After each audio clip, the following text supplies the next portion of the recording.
Cette semaine, dans les actualités du monde chrétien, le temple satanique s'attaque à la religion dans les écoles. Le groupe controversé veut en effet placer ses ministres dans les écoles publiques du monde entier pour contrer l'influence chrétienne croissante. Bonjour à tous. Bienvenue à l'édition de cette semaine des actualités du monde chrétien. Je suis Laurent Kinsilla.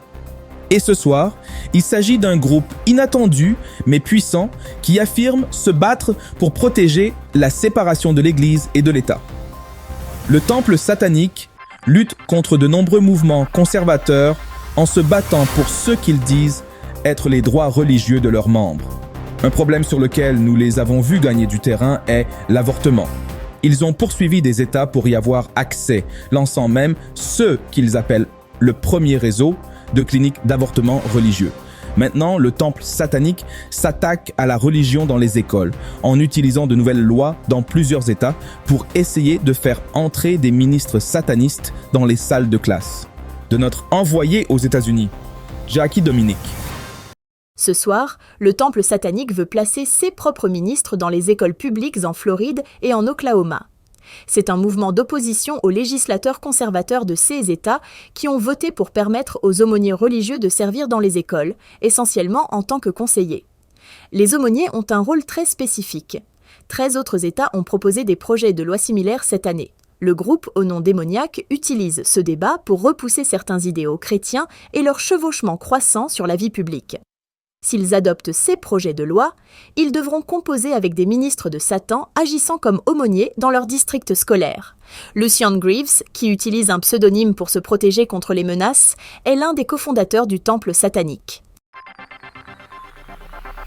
Ils vont perdre devant les tribunaux. La Constitution est sans ambiguïté à ce sujet. Vous ne pouvez tout simplement pas prendre une identité religieuse et la retirer d'un accommodement public. Ils devront payer les frais d'avocat et, franchement, ils ne devraient pas mettre ce genre de budget dans ce genre de guerre culturelle.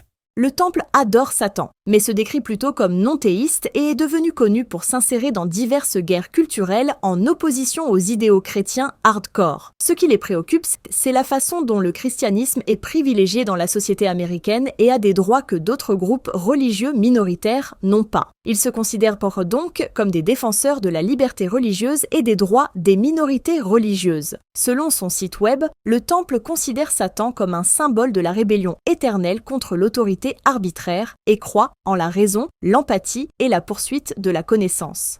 Un problème sur lequel il gagne beaucoup de terrain est l'avortement, l'autonomie corporelle. Après le renversement de l'arrêt Roe contre Wade, il a nommé une clinique d'avortement par télésanté d'après la mère du juge de la Cour suprême Samuel Alito et a depuis poursuivi plusieurs États pour faire valoir que les restrictions à l'avortement violant la liberté religieuse de leurs membres. Et puis, lorsque l'Arkansas a installé une statue des 10 commandements devant son Capitole d'État, le temple a dévoilé sa propre statue de la figure à tête de chèvre Baphomet. Le nombre de congrégations du temple satanique a plus que doublé depuis 2021 au milieu de la montée du nationalisme chrétien. Ceux qui seraient attirés par le temple satanique sont particulièrement préoccupés par les excès chrétiens et il y a cette crainte que d'une manière ou d'une autre, l'Amérique, ou du moins des parties de l'Amérique, deviennent une théocratie chrétienne évangélique par opposition à une démocratie laïque. Le temple voit la force dans cette prise de conscience dans leur mission, comme ils le disent, de combattre le feu par le feu.